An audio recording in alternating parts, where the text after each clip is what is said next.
Genius शिक्षा YouTube channel पर आपका स्वागत है। फ्रेंड्स, आज के इस क्लास में हम हिंदी का 2 स्टोरी लेकर आया हूं जो काफ़ी मस्त और इंटरेस्टिंग स्टोरी है और साथ में इन दोनों स्टोरी में जो है ना भारी भारी वर्ड्स दिए गए हैं, यानी कठिन शब्द दिए गए हैं हिंदी का, जो हमें बहुत सारे कमेंट्स आ रहे थे कि सर थोड़ा कठिन शब्द वाला जो है ना कहानी लेकर आइए। तो आप सभी के लिए हम लेकर आ चुके हैं 2 स्टोरी। इस क्लास में हम उसी के माध्यम से जो है ना हिंदी पढ़ने का प्रैक्टिस करेंगे। तो चलिए बिना देर किए हुए आज के इस क्लास को हम शुरू करते हैं। क्लास को शुरू करने से पहले आज के इस क्लास को कर दीजिए लाइक, क्योंकि आप जो है ना बाद में भूल जाते हैं और आप हमारे चैनल पे पहली बार विजिट कर रहे हैं तो नीचे दिए गए लाल बटन को दबाकर चैनल को सब्सक्राइब कर लीजिए और साथ में जो बेल आइकन दिख रहा है ना उसको ऑन कर लीजिए। देखिए, आप सब्सक्राइब पहले कर चुके हैं तो आपको ये करने की ज़रूरत नहीं है, ठीक है।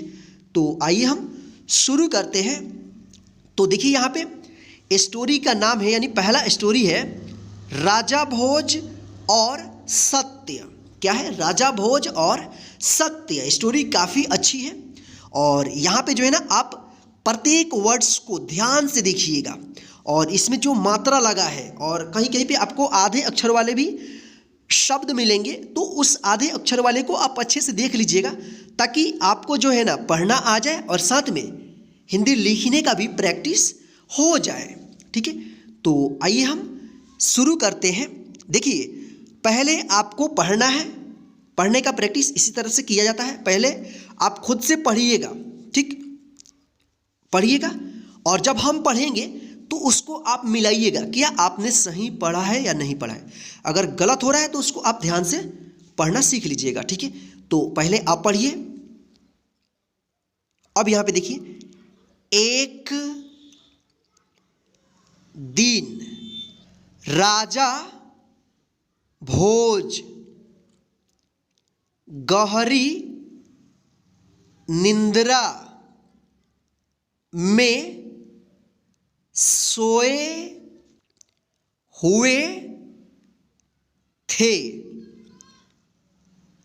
उन्हें उनके स्वप्न में एक अत्यंत तेजस्वी वृद्ध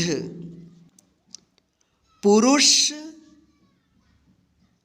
के दर्शन हुए। राजन ने उनसे पूछा, महात्मन आप कौन हैं?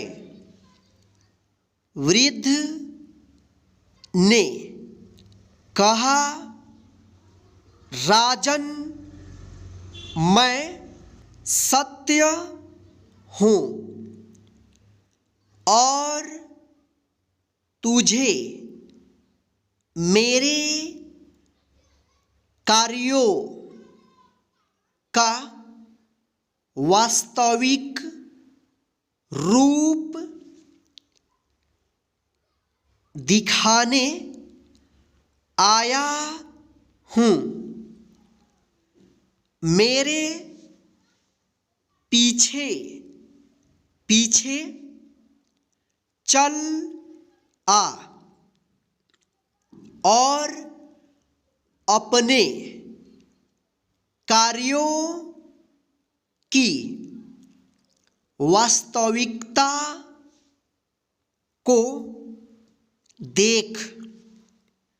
राजा भोज उस वृद्ध के पीछे पीछे चल दिए।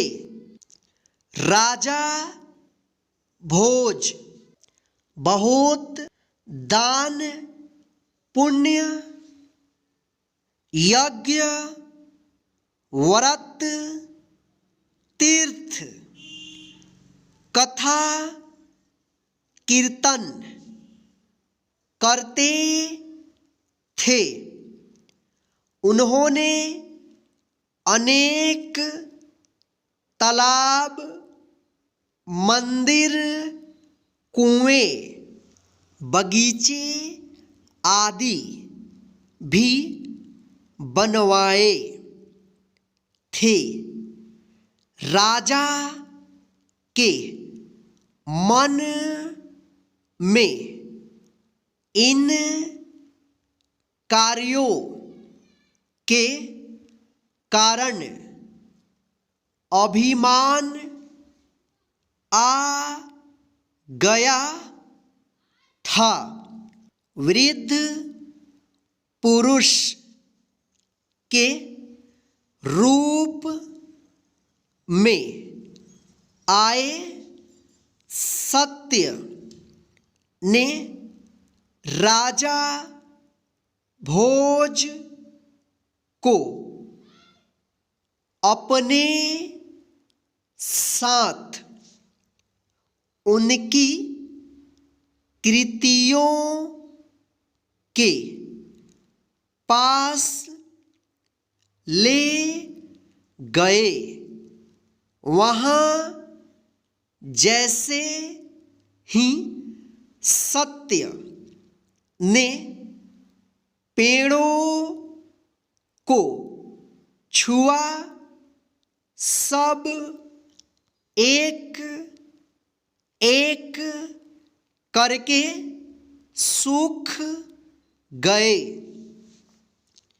बागीचे बंजर भूमि में बदल गए।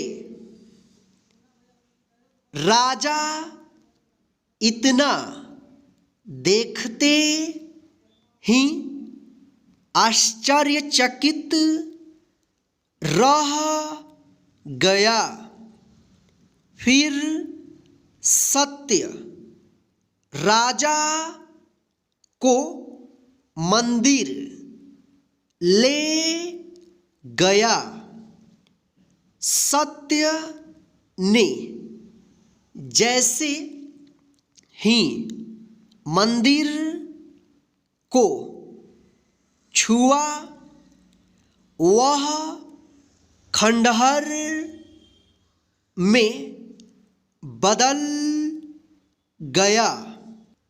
वृद्ध पुरुष ने राजा के यज्ञ, तीर्थ, कथा, पूजन, दान आदि के लिए बने स्थानों, व्यक्तियों आदि चीज़ों को ज्यों ही छुआ, वे सब राख हो गए।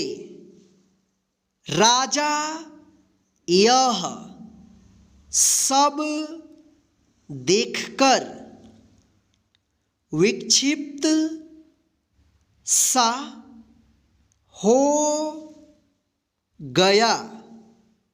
सत्य ने कहा, राजन, यश की इच्छा के लिए जो कार्य किए जाते हैं, उनसे केवल अहंकार की पुष्टि होती है।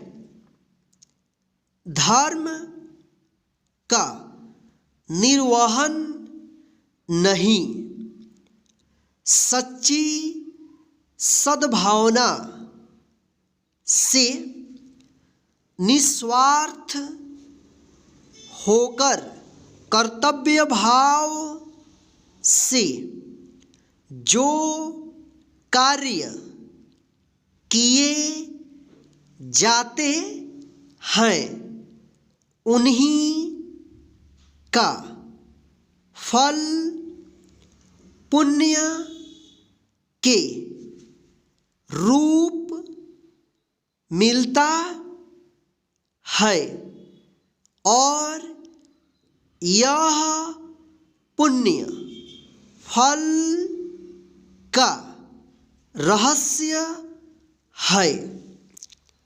इतना कहकर सत्य अंतर्धान हो गए। राजा ने निंद्रा टूटने पर गहरा विचार किया और सच्ची भावना से कर्म करना प्रारंभ किया, जिसके बल पर उन्हें न सिर्फ यश कीर्ति की प्राप्ति हुए बल्कि उन्होंने बहुत पुण्य भी कमाया। मित्रों, सच ही तो है सिर्फ प्रसिद्धि और आदर पाने के नजरिए से किया गया काम पुण्य नहीं देता। हमने देखा है कई बार लोग सिर्फ अखबारों और न्यूज चैनल्स पर आने के लिए झाड़ू उठा लेते हैं या किसी गरीब बस्ती का दौरा कर लेते हैं। ऐसा करना पुण्य नहीं दे सकता। असली पुण्य तो हृदय से की गई सेवा से ही उपजता है। फिर वो चाहे हजारों लोगों की गई हो या बस किसी एक व्यक्ति की। तो फ्रेंड्स, इस पहला स्टोरी में बस इतना ही। चलिए अब हम नेक्स्ट स्टोरी के माध्यम से हिंदी पढ़ने का प्रैक्टिस करते हैं। तो यहाँ पे देखिए नेक्स्ट स्टोरी है, यानी दूसरा स्टोरी है चार ब्राह्मण। ठीक है, तो ये भी स्टोरी काफ़ी अच्छी है, तो आप इसको लास्ट तक जरूर देखिएगा। ठीक, एक गांव में चार ब्राह्मण रहते थे। उनमें से 3 ब्राह्मणों ने अनोखी विद्याएं सीख रखी थी, जबकि एक को कुछ खास नहीं पता था। इसी वजह से बाकी तीनों उसे अज्ञानी व नीरा मूर्ख समझते थे। एक बार 3 विद्वान ब्राह्मणों ने शहर जा कर कुछ धनोपार्जन करने का विचार बनाया। उन्हें जाता देखकर चौथा ब्राह्मण भी साथ जाने का आग्रह करने लगा। तुम हम विद्वानों के साथ जाकर क्या करोगे? तुम्हें तो कोई ऐसी विद्या भी नहीं आती जिससे तुम धनोपार्जन कर सको।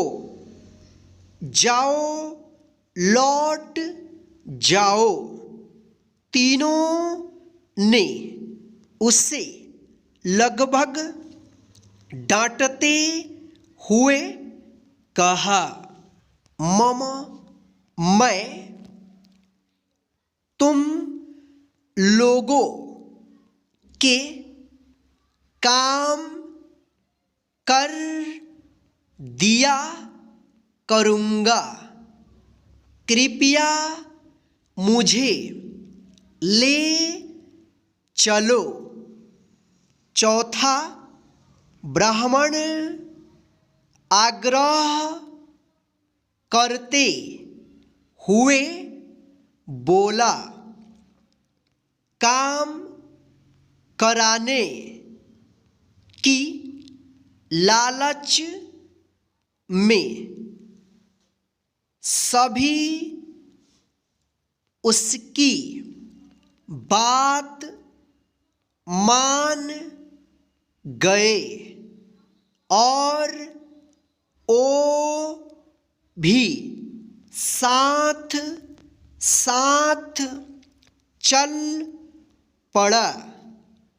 शहर जाते वक्त रास्ते में एक घना जंगल पड़ता है।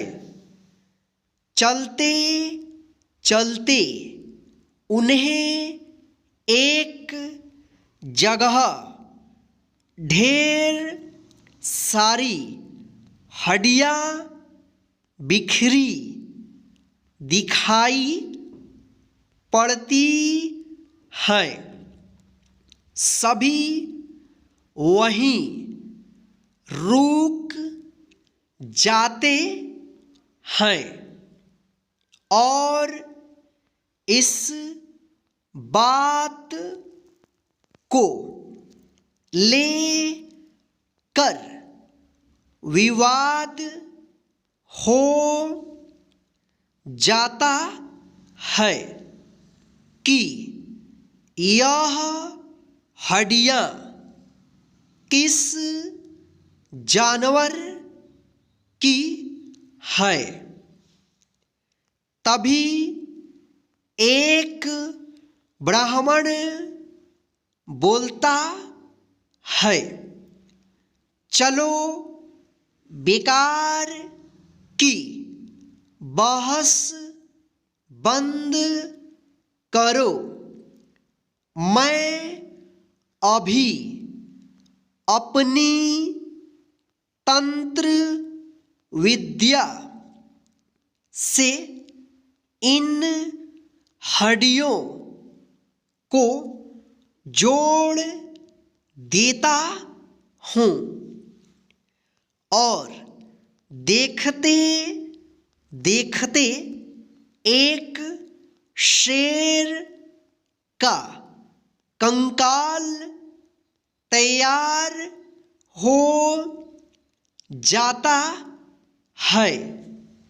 यह देख दूसरा ब्राह्मण अपनी विद्या का प्रदर्शन कर सबको प्रभावित करना चाहता है और उस कंकाल में मांस व चमड़ी लगा देता है।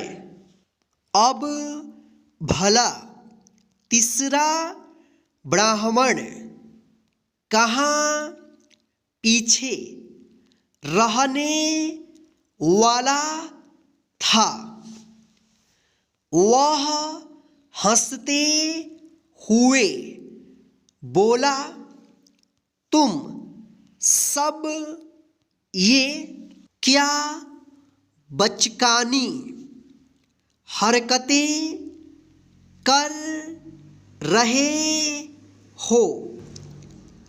मैं दिखाता हूँ असली विद्या। मैं इस शेर में अभी प्राण फूंक इसे जीवित कर देता हूँ और ऐसा कह कर वह मंत्रोच्चारण करने लगता है। ठहरो ठहरो। चौथा ब्राह्मण जोर से चीखता है, तुम ये क्या कर रहे हो। अगर ये शेर जीवित हो गया, अभी वो अपनी बात पूरी भी नहीं कर पाता है कि मंत्रोच्चारण कर रहा ब्राह्मण उस पर गरज पड़ता है। मूर्ख, अल्प बुद्धि, विद्वानों के बीच अपनी जुबान दोबारा कभी मत खोलना। और वह पुनः मंत्र पढ़ने लगता है। चौथा ब्राह्मण समझ जाता है कि यहाँ कोई उसकी बात नहीं मानेगा और वह तेजी से भाग कर एक पेड़ पर चढ़ जाता है। उधर मंत्र की शक्ति से शेर में प्राण आ जाते हैं। शेर तो शेर है, हिंसक, घातक, प्राणनाशक। वह क्या जाने उसे किसने बनाया, क्यों बनाया। वह तो बस मारना और खाना जानता है। देखते देखते शेर ने तीनों ब्राह्मणों को मार डाला और अपना पेट भर घने जंगलों में ओझल हो गया। चौथा ब्राह्मण सही समय देखकर गांव की तरफ वापस लौट गया। वह मन ही मन सोच रहा था, ऐसा ज्ञान किस काम का जो इंसान की सूझबूझ और समझदारी को छीन कर दे। तो फ्रेंड्स, आज के इस हिंदी रीडिंग प्रैक्टिस के क्लास में बस इतना ही। आज का दोनों स्टोरी आपको कैसा लगा है प्लीज़ हमें कमेंट करके ज़रूर बताइएगा। और आज के इस क्लास को लाइक करके अपने सभी फ्रेंड्स को शेयर कर दीजिए, ताकि वे भी घर बैठे आसानी से इस क्लास के माध्यम से हिंदी पढ़ने का प्रैक्टिस करते रहे। जय हिंद। फिर मिलते हैं नेक्स्ट हिंदी रीडिंग प्रैक्टिस के क्लास में न्यू स्टोरी के साथ।